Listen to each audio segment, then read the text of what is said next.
Boa tarde, pessoal. Sejam todos muito bem-vindos ao Espaço Terapêutico Vida Integral.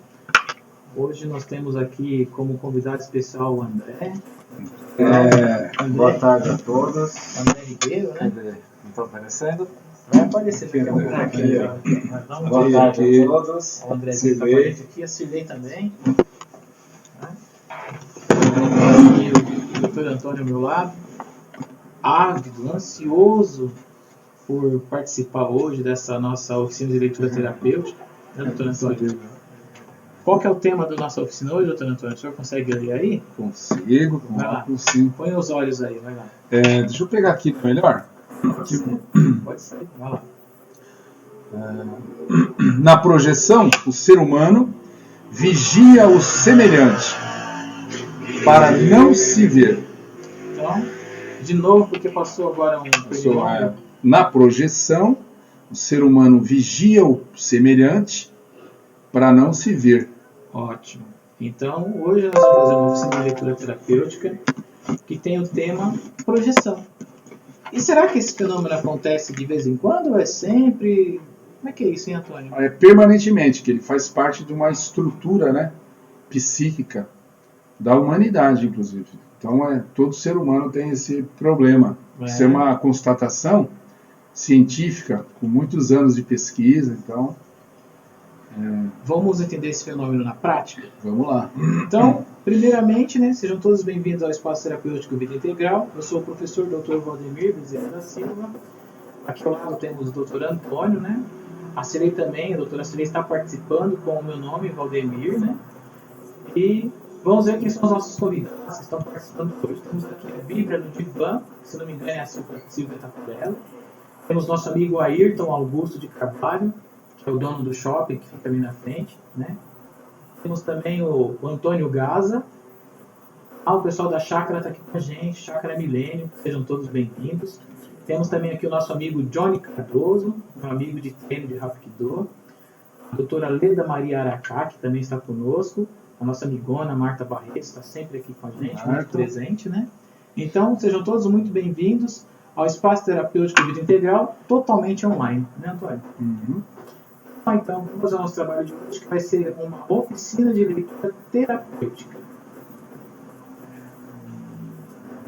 Então, me falem, por favor, como está aparecendo aí. Vocês dão um retorno, por favor? Vocês conseguem ver a tela? Pode abrir e falar para mim, por favor?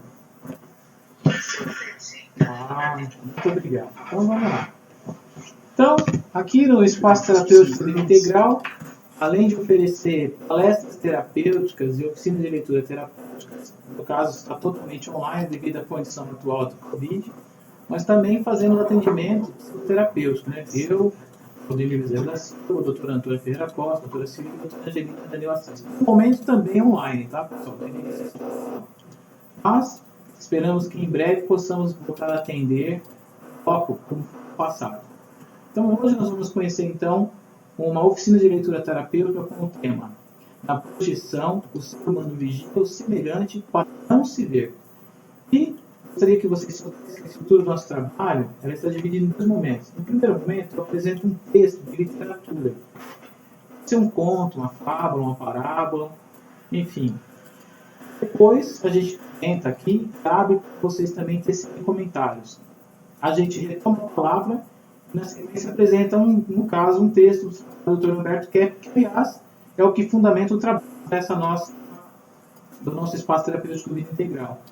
Tudo que nós fazemos aqui, sejam as palestras, oficinas, mesmo o atendimento, é fundamentado na psicologia integral ou trilogia analítica, ciência desenvolvida pelo Dr. Humberto Kepp.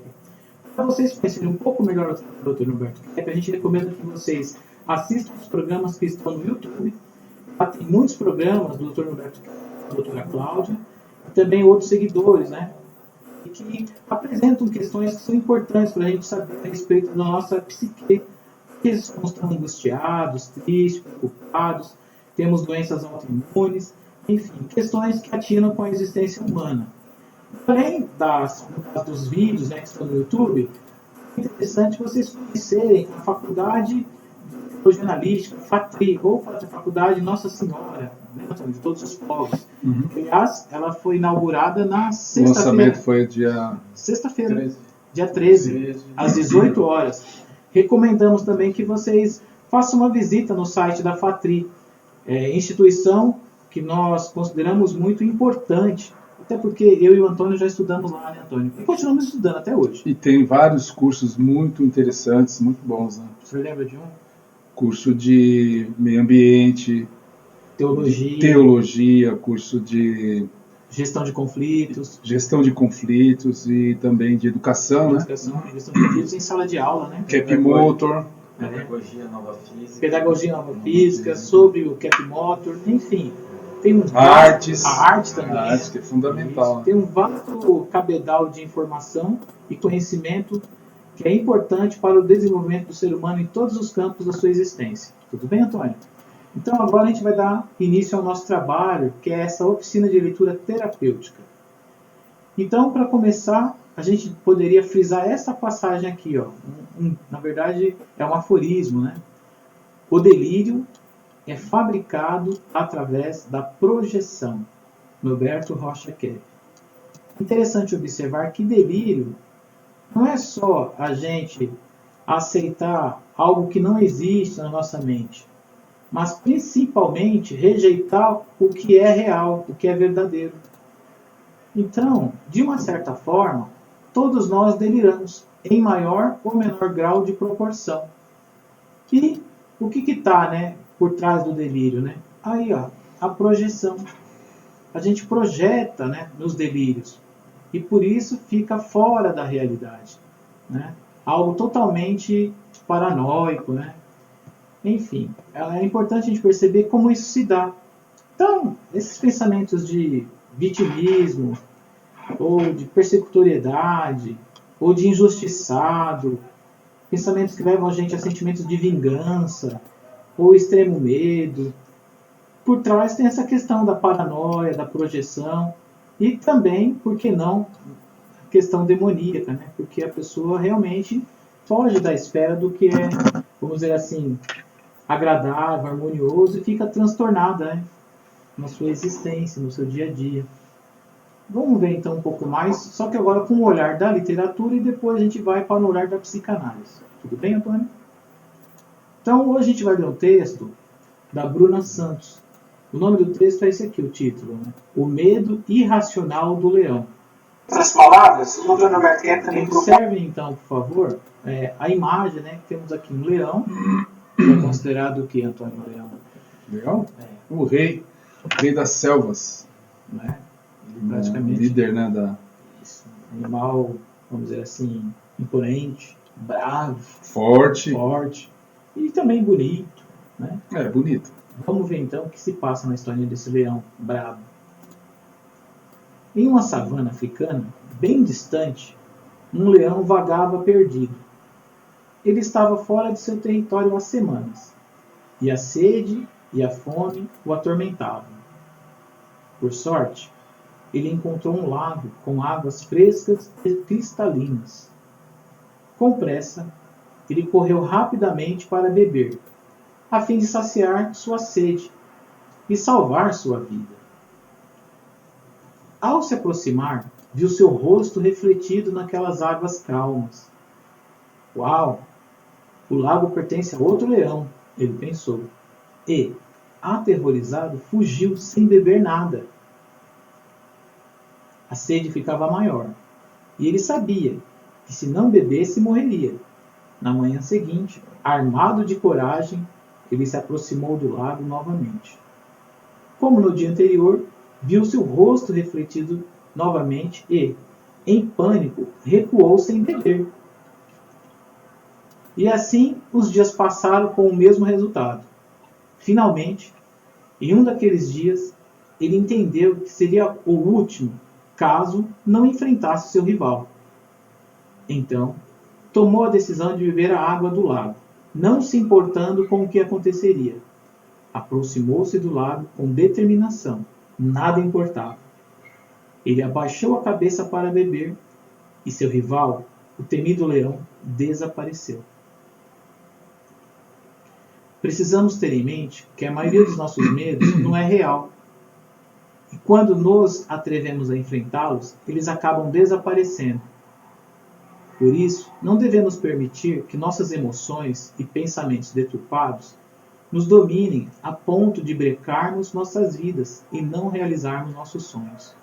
Está aí uma reflexão para a gente poder fazer a respeito do leão e o que a gente pode aprender com essa história também. Então, agora eu passo a palavra para o Antônio e também para o André. Fala, André. O André está ansioso para falar. Não, uma coisa que me chamou a atenção, acho que é a... Não sei se está vendo o André.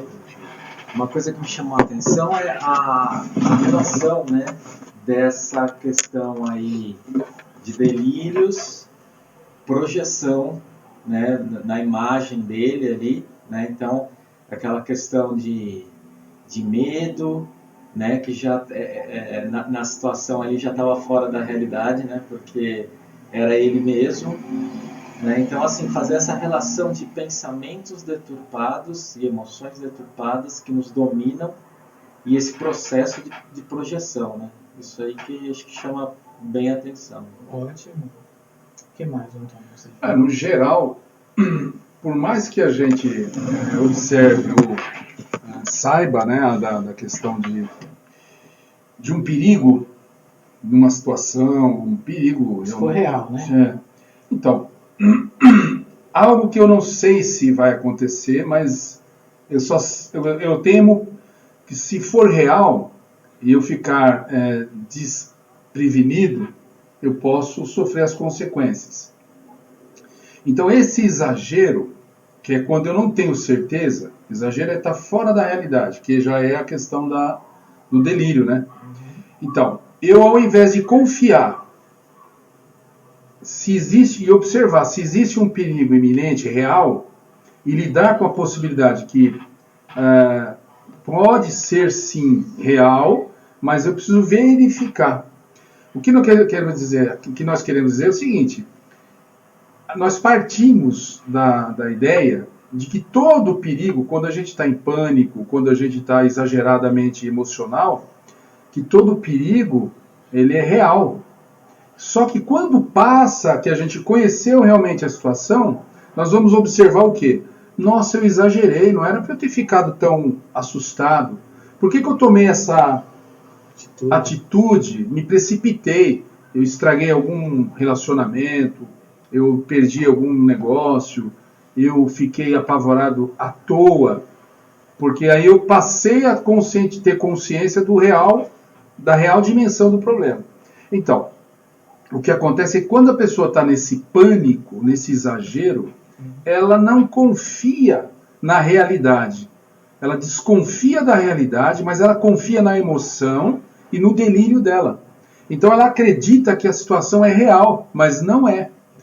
Então, ela acredita no medo dela. Então a fé que a gente tem no fatalismo, no pior, né, imaginar a coisa pior. A gente tem muita fé em imaginar que vai ficar pior, que é ruim mesmo, sem observar com o pé no chão a dimensão real do problema.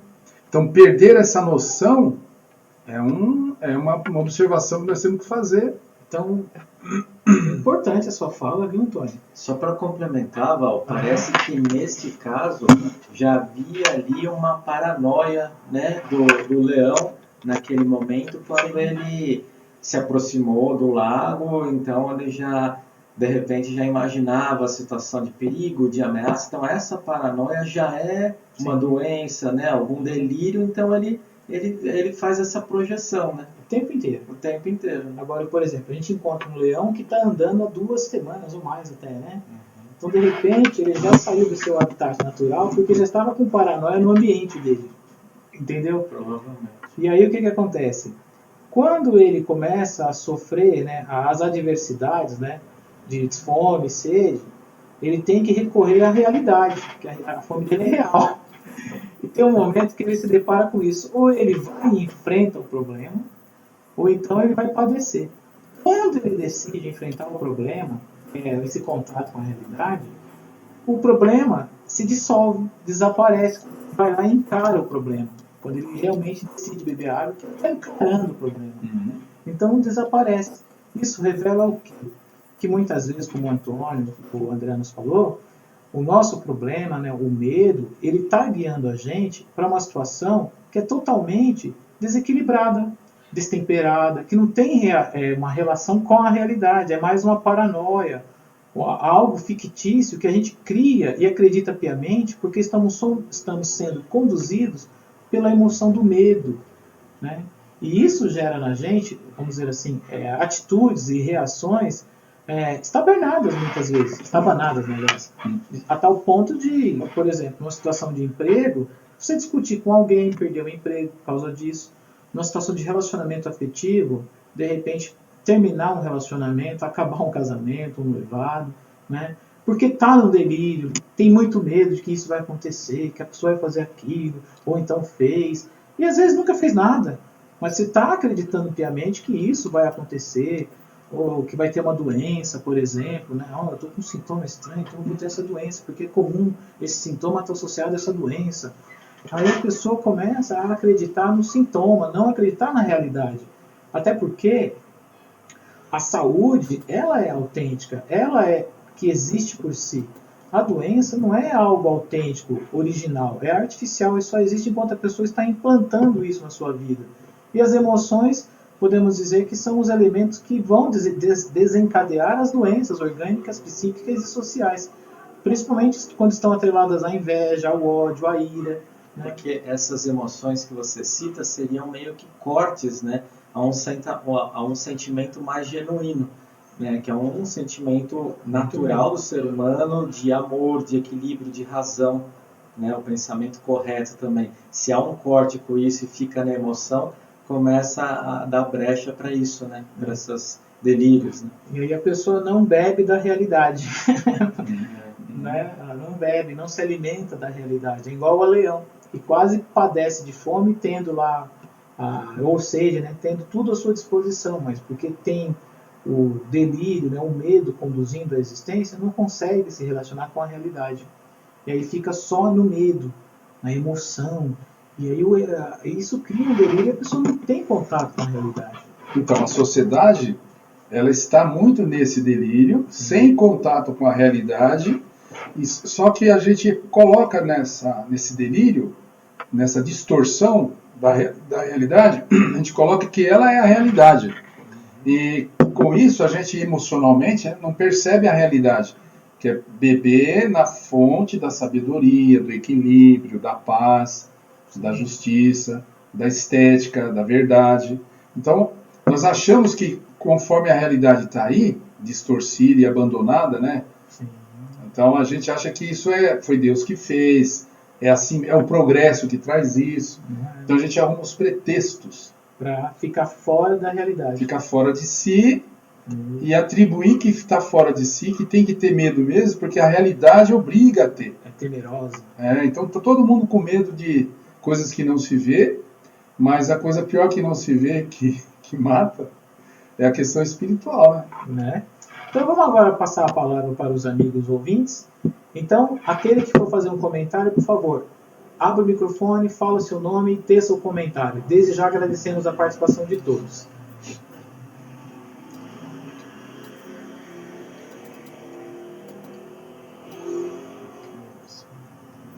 Não precisa todos falar ao mesmo tempo, até porque senão fica muito, né, conturbada a comunicação. Pode ser um de cada vez. Né, Antônio? Eu achei interessante que assim, você tem que chegar numa situação de limite. Ou seja, ele só acho que criou a coragem. Ele falou assim, pô, ou eu vou morrer de sede, ou eu vou morrer com outro leão, né? Então, assim, você tem que chegar numa situação extrema, né? Limite, para você, né, se armar dessa coragem, né? Não deveria ser assim, né? Eu achei interessante isso, né? Acho que é só quando você está ali no limite mesmo, na beira do abismo. Então, vamos colocar isso agora numa relação humana, né? Como é que isso se dá, né? Às vezes você tem que conversar com uma pessoa para colocar as coisas a limpo, ver o que está acontecendo, e você fica protelando. E quando já não está mais suportando a pressão interna dessa cobrança que você tem, você vai conversar com a pessoa. E quando vai lá, não tem nada daquilo que você pensou, que se desgastou emocionalmente sem necessidade alguma disso. Né? Aí um exemplo prático. O que me chamou a atenção na fala da Leda, né, é que essa situação limite, acho que acontece muitas vezes com a gente, e que não deveria ser assim, mostra esse ímpeto que nós temos para uma destrutividade. Sim. Né? Porque você já tem vários indícios ali que você poderia cortar a coisa antes de... Né? Mas vai passando por cima, então é no momento que talvez esteja diante de uma destruição total que de repente a última fagulha que acende assim, olha, né? Roda. Daqui para frente é destruição total, né? Boa tarde, é a Marta? Sou eu, tudo bem? Tudo bem, Marta? Tudo. Eu queria dizer o seguinte, no meio dessa pandemia aí, eu estou trabalhando em casa, estou no teletrabalho. E às vezes eu passo por uma situação assim de medo, né, de pânico, fico desesperada. Mas como eu faço análise com o Dr. Antônio, como eu também estou estudando na FATRI, eu sempre paro, conto até 10, faço uma oração, converso com Deus, para perceber que as coisas que eu estou na minha cabeça que está me dando medo é uma fantasia minha, é uma coisa minha, que na verdade não existe.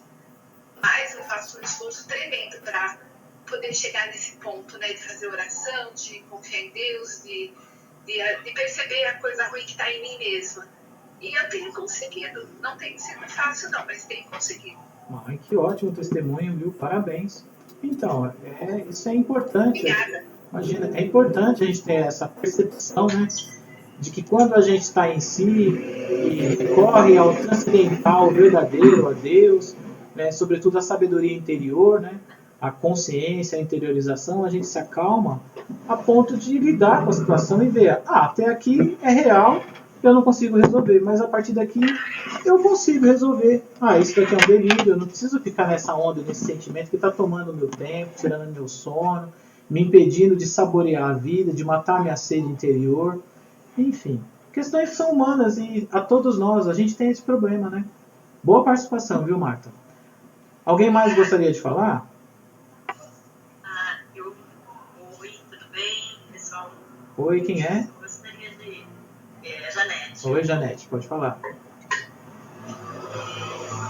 Gostaria de falar que o medo, né, ele escraviza. Sim. Nós nos tornamos escravos do medo. Ele paralisa, nos impede de fazer, de prosseguir, de realizar tantas coisas. E também e muitas vezes a gente acha que a gente acredita mais na fantasia, né? Muitas vezes. Por acreditar na fantasia, no delírio,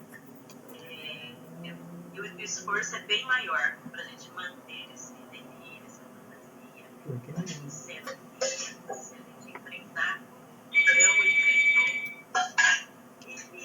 como eu disse, rebaixou, né? Foi tirar um peso ali das costas. E geralmente é bem isso, né? A gente sempre faz um bicho maior do que ele é, né? Então, às vezes é um anão. Às vezes é um anão e a gente está tratando como se fosse um gigante, né? Mas e o esforço para manter isso é bem maior, se for pensar, né? Sim. Interessante essa tua fala, Janete, que a gente constata o seguinte, né? Que duas emoções que transtornam a existência humana são estas, né? O medo e a raiva. E, aliás, são duas emoções que matam, se a gente não sabe lidar com elas, né? Porque geram um desgaste muito grande no organismo e também, no sentido psíquico, uma pessoa movida pelo medo, ela pode fazer loucuras, né? Por isso é importante a gente saber a origem do medo, por que está com tanto medo e alimentando essa emoção tão doentia dentro de si. Então, dando continuidade ao nosso trabalho, eu gostaria de... Oi, quem vai falar? Alguém mais? É o Toninho do Taxi. Oi, Toninho, pode falar. Toninho do Taxi. É só uma observação rápida Uhum. de que no começo do texto, a gente observou que o leão é o rei da selva, forte e corajoso, né? É. Mas esse mesmo leão, fora do ambiente dele, quando ele encontra um dos iguais, Olha. ele fica com medo. Por que ele ficou com medo se ele é também um leão forte e corajoso? E fora do ambiente dele, não é. Isso é uma observação, né? Ah, eu gostei dessa observação. O Antônio acabou de complementar aqui. Fala, Antônio. Ele fica... Ele projeta, né? A intenção dele de devorar, de atacar, ser soberano, destruir quem chegar no território dele. Ele projeta essa intenção em outra criatura que possa aparecer na frente dele, né? Que é igual a ele, né? Ele está se vendo no outro, né? Então vamos lá. Dando continuidade ao trabalho, eu gostaria de solicitar que os amigos então fechassem os microfones, porque agora a gente vai dar continuidade. Eu gostaria de retomar a apresentação do trabalho, informando que aqui nós estamos no Espaço Terapêutico Vida Integral. Eu sou o professor Dr. Valdemir Bezerra da Silva, aqui ao meu lado temos o Dr. Antônio Ferreira da Costa, faz parte do grupo de, no caso, psicanalistas aqui, a doutora Celei Marinho Paulina, a doutora Angelina Daniel também, Daniel Assis, né? E que hoje nós estamos aqui apresentando uma oficina de leitura terapêutica e na sequência nós temos também o quê?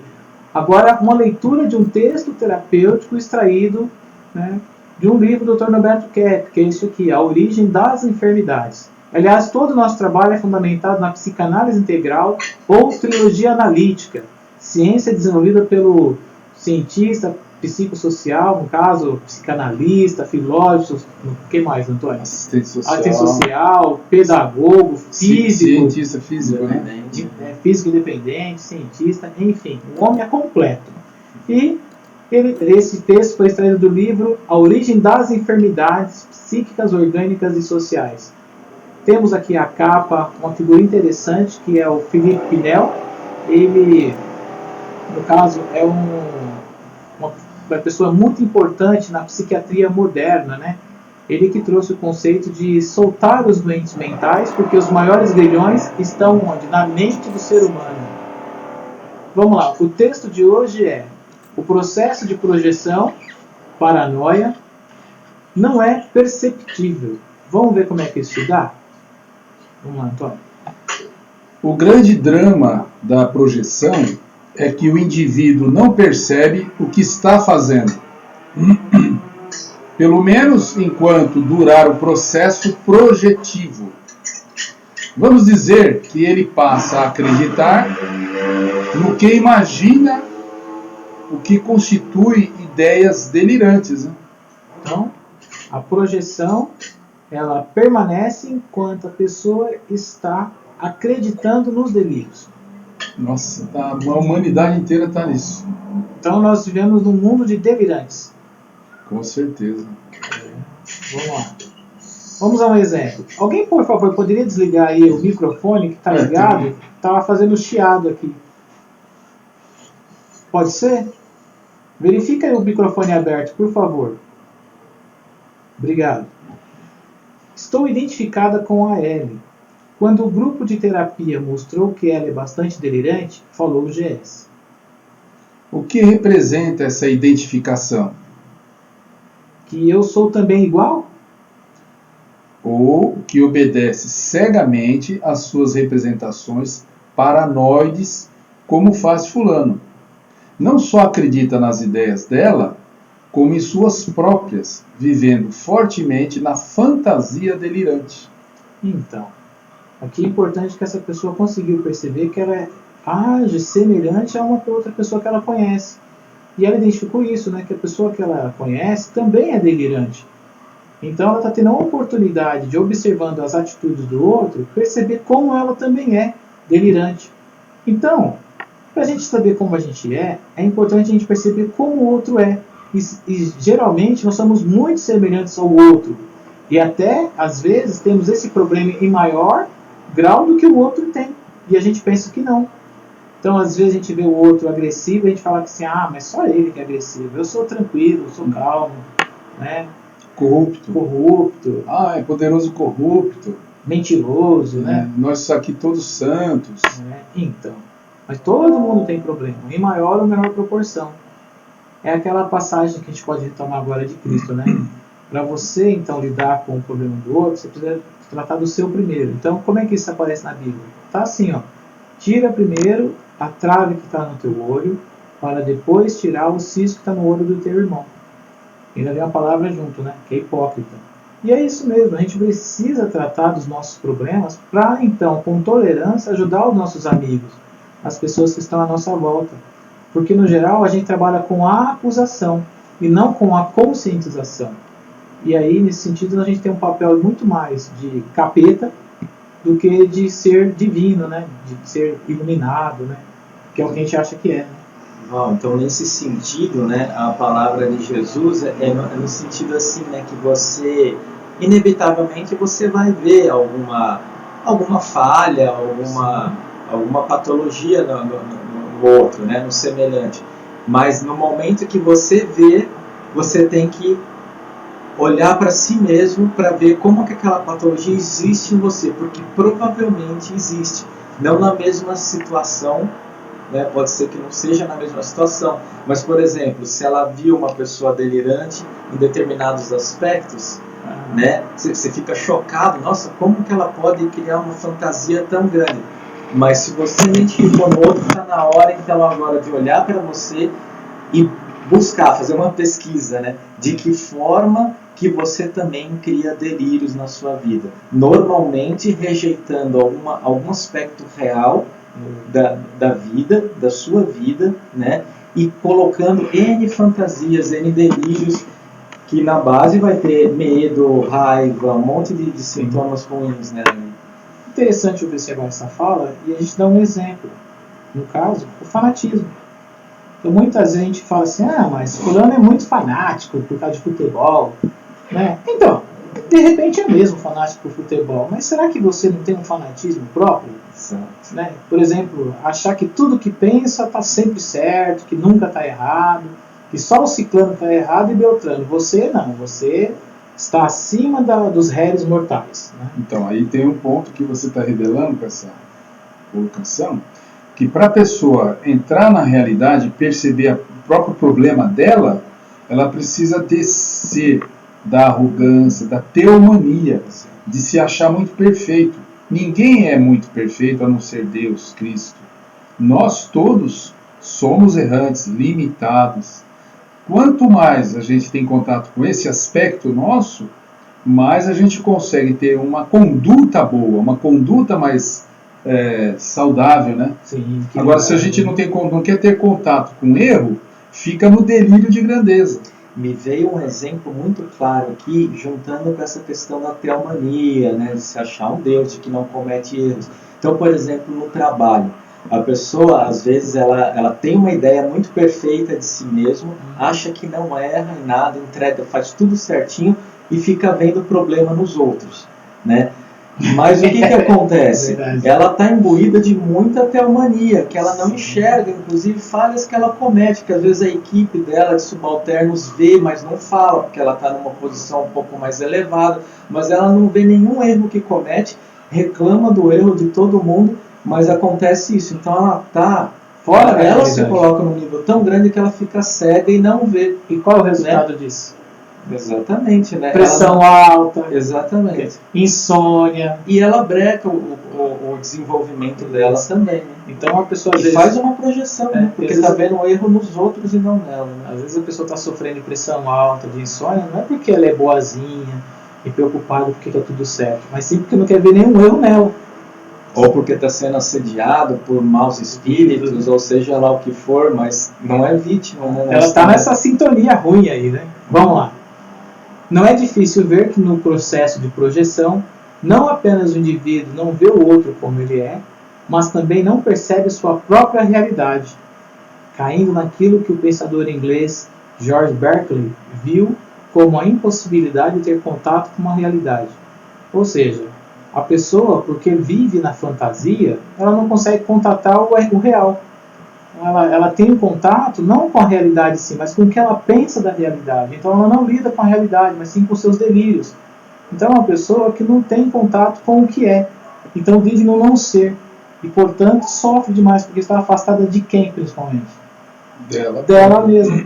Por isso que a gente fala que uma pessoa doente mental, um processo muito grave, psicose, por exemplo, uma esquizofrenia, ou uma bipolaridade, é uma pessoa que está fora de si, porque ela não está se vendo, ela está sempre vendo tudo fora. Então, mas aí a questão de estar muito fora de si, corrompendo o ser, mostra o que ali? Um ser que está vivo ou um ser que morreu? Um ser que está congelado.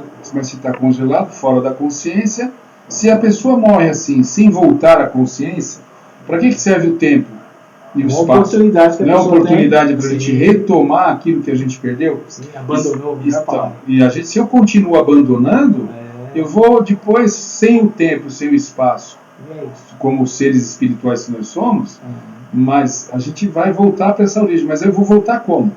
Capenga, né? Com as consequências de ter Sim. negado a consciência, de ter ficado no delírio, e aí tem que assumir as consequências. Inclusive, pelo seguinte, o único contato do ser,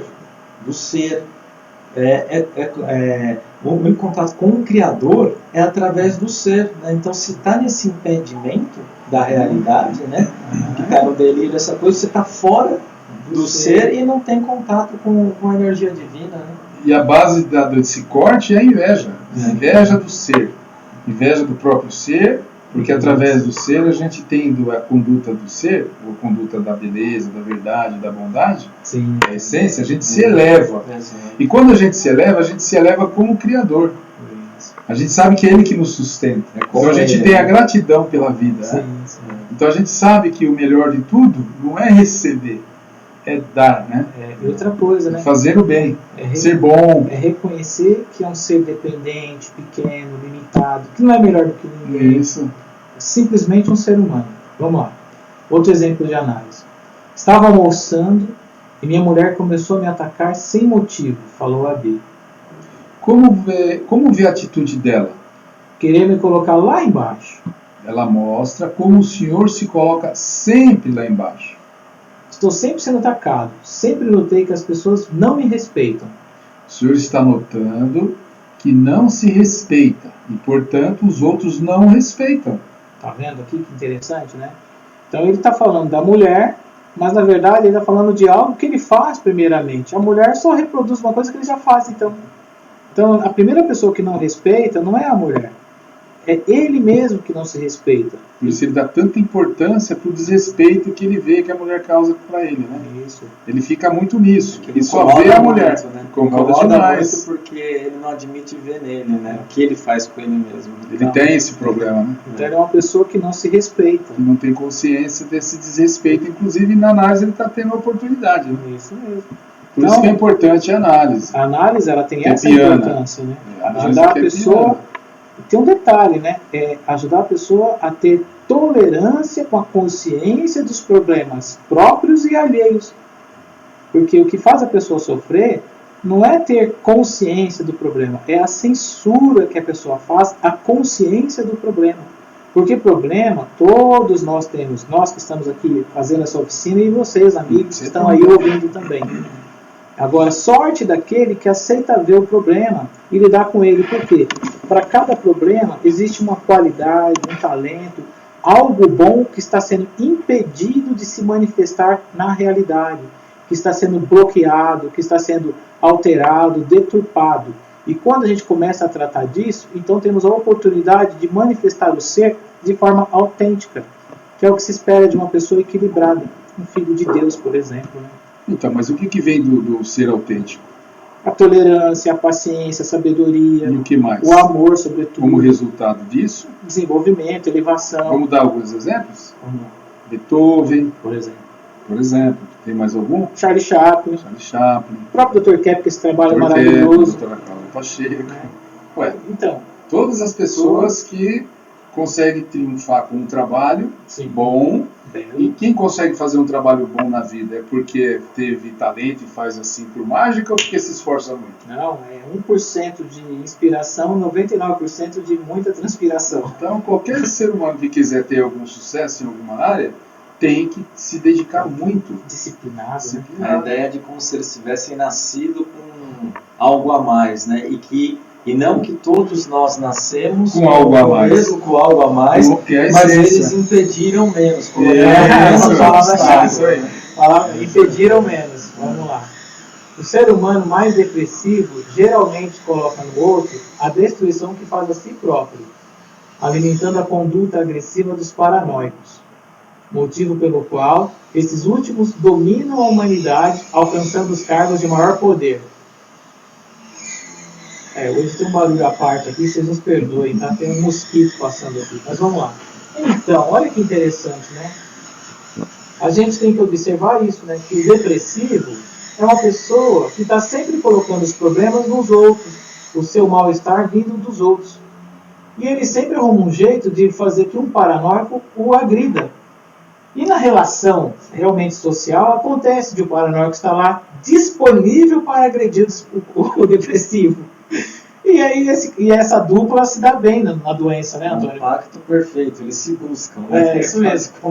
Alguém querendo apanhar e outro ávido a bater. Achar alguém que gosta de apanhar. Entendeu? Então é importante a gente perceber como a gente reage no dia a dia, se é numa conduta paranoica, está sempre desconfiado. A gente entender bem que os poderosos têm muito prazer de atacar, de judiar do povo. Sim. Então jogar bomba, fazer as guerras, cortar os mantimentos para aumentar a inflação, para ver o povo com fome. Sim. Isso é feito, né?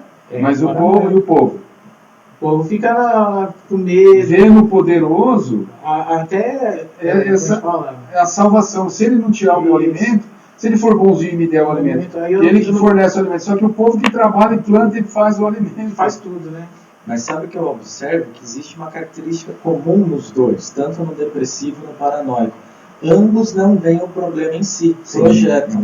Né? Então o paranoico vê o outro como uma ameaça, né? E o depressivo acha que todo o problema que ele vive é por causa que o outro está infringindo nele.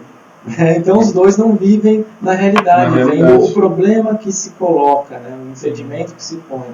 Aí a pessoa fala assim, mas como que é uma atitude depressiva? É você, por exemplo, emprestar dinheiro para alguém sabendo que esse alguém não vai te pagar. Por exemplo, você já sabe que fulano não vai te pagar. Ou votar em alguém achando que vai resolver o problema pelo voto. Isso. Ou mais sério. Num sistema que é corrupto, num sistema que ele é de mentira. Sim. Ou mais sério ainda com as próprias doenças, né? Que fica ruminando aquela coisa toda, preocupação, medo, aí começa a desenvolver problemas até físicos, né? E depois fica se lamentando como vítima, né? Olha, eu fui acometido dessa doença, essa coisa toda, mas aquilo foi construído, né? Então, deixa eu falar algo muito importante, Júlio. Essa questão da doença, que muitas vezes a gente trata a doença só no aspecto orgânico. Por que só no aspecto orgânico? Porque o que nos incomoda é a dor. Então, se tira a dor, acabou o problema. Acabou o problema? Não gerou, né? Não foi tratada a origem do problema, só o sintoma. Por isso que a pessoa depois tem um outro problema, uma outra doença. Daí a necessidade de conhecer a causa da doença, do problema. A raiz, né, Antônio? Então o nosso trabalho é esse, é ajudar as pessoas a reconhecerem que a causa das nossas doenças é anterior, é no nível anímico, de pensamento, de sentimento, é mais profundo. É fazer uma restauração do ser. Resgate, a pessoa conscientizar a patologia dela, que é o que estraga o ser, é a teomania, a inveja, a censura. E essas projeções são consequências disso. Se a pessoa percebe esse mecanismo dela, ela vai se apropriando dessa conduta que ela tem regularmente, ela vai gerando uma imunidade, mais consciência. Sim. E a pessoa vai se restaurando, né? Só que as pessoas às vezes pensam assim, mas quando eu me deparo com um problema, eu fico desesperado. O problema é deixar desesperado. Não é o problema. Não é o problema. É essa a ideia sua de que você não pode ter problema. É isso que te deixa desesperado. A gente não aguenta ver problema.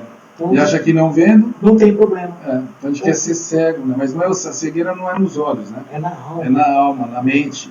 É que a pessoa quer ficar cauterizada. Então, como alguém disse hoje, para que ter olhos para uma mente cega? Olha que interessante. Boa, gostei. Vamos lá, né? Muito boa. Gente, pensa nisso, hein? Gostei. Vamos lá. Psicoterapizar é tratar da paranoia do ser humano. Para quer dizer ao lado, noia quer dizer ideia. Então, paranoia é uma ideia que está ao lado da realidade, portanto, delírio. Neste caso, posso afirmar que a projeção é praticamente o uso do processo de paranoia em curso. Porém, temos de conscientizar que não apenas os indivíduos acentuadamente agressivos realizam a projeção, como os denominados depressivos projetam nos primeiros toda a destruição que fazem contra a vida, e até alimentam a agressividade dos outros para não enxergar os desastres que praticam. Em outras palavras, tanto o indivíduo paranoico agressivo quanto o depressivo são dois sujeitos que estão no processo de quê? De projeção, um colocando no outro os motivos de suas misérias e males, e se atacando de certa forma, provocando, né? Agora sempre tem um que é muito mais, que estraga muito, né? Aí cada um tem que ver como é que isso está em si, né? Sem contar que é muito comum, até mesmo nos indivíduos depressivos, né, terem crises de paranoia, né? Eles ficam paranoicos, né? Que às vezes uma predomina mais que na outra, mas em ambas existe uma agressividade, só que no aspecto depressivo ela está totalmente voltada para si, né? É uma alta agressão. Uma alta agressão, né? No paranoico mais clássico, né? Ela é mais voltada para um ataque direto externo. Né? É uma heteroagressão. O depressivo ele é autoagressivo e o paranoico ele é heteroagressivo, ele agride o outro. Bom, para a gente poder refletir um pouquinho mais, está aqui, ó, na projeção, que até, aliás, é o tema da nossa chamada de hoje, né? Na projeção, o ser humano vigia o semelhante para não se ver.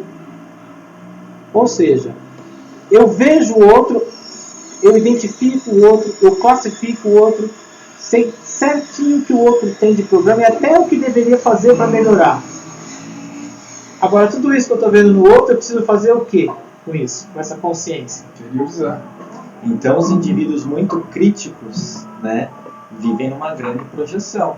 Isso. Né? Porque enquanto eles estão observando minuciosamente que cada falha que cada um começa é a maior fuga que ele faz, né, de olhar para si mesmo. Né? Isso mesmo. Tá aí. Então, agora a gente vai passar a palavra para vocês, se alguém quiser fazer algum comentário. E depois a gente encerra o nosso trabalho de hoje. Por favor, abra o microfone, fale o nome e dê seu comentário. Oi, João. Diego. Quem tá? Sobre essa questão de colocar a culpa nos outros, foi uma coisa que agora eu concordei, né? Porque eu estava na faculdade, na época do TCC, né? Quando você vai entrar no TCC, tá chegando todo mundo no TCC, põe aquele medo, né? Tem que fazer, tal. Enfim, até fiquei, antes de começar a fazer o trabalho, até fiquei sem comer, porque, tipo, meu Deus, eu vou ter que fazer o trabalho, vou fazer, achei que era uma coisa de outro mundo. Na verdade não era. E depois, quando, enfim, passamos pela banca e tudo mais, eu vi pessoas da minha sala que infelizmente foram comprovadas na banca e que começaram a culpar os orientadores. Por exemplo, fulano acabou com o trabalho, foi Beltrano, olha, ele não me orientou direito. E sabe, querendo colocar a culpa na pessoa, sendo que, por exemplo, meu orientador, ele orientou outras pessoas e eu vi que ele, aos poucos, ele foi falando para as pessoas, sabe? Por exemplo, olha, ele, por exemplo, pegava um trabalho de olho, arrumar isso, arrumar aquilo, me mandava arrumar muita coisa. Mas eu fazendo a risco que ele me passava, o trabalho estava ficando bom. E outras pessoas que não faziam, foram indo com as próprias pernas, chegou na banca e foram reprovadas. E no lugar delas assumirem o erro, sabe? Colocou isso que você falou, de projetar o erro na outra. Muito bom. Chegar na outra pessoa. O senhor entendeu com muita propriedade a projeção. Parabéns. Salva de palmas. Isso mesmo, Johnny. Perfeito. Então, aí a gente vê que a origem da projeção é a arrogância. Percebeu? Que é uma atitude arrogante. Aquele que é obediente, que é humilde, ele aprende. Aliás, a palavra humildade, né, vem de humus. E o humus é aquela substância que deixa o solo fértil. E o solo fértil, né, que tem humus, tudo que planta prospera. Então, a pessoa que é humilde, ela prospera na vida por causa disso. Porque ela consegue captar a realidade, a interagir com a realidade, ela é obediente, ela está dentro da regra do que é cabível, do que é pertinente, o que é harmonioso, portanto belo, e por isso se realiza na vida e ajuda os outros a se desenvolverem também. Então, para nosso desenvolvimento, o importante é a humildade e perceber que na projeção estamos então sendo conduzidos pela arrogância, né? E olha que coisa interessante, é na humildade que a pessoa se põe em ação. Foi o que ele falou, Nossa, que ele caminhou com as próprias pernas.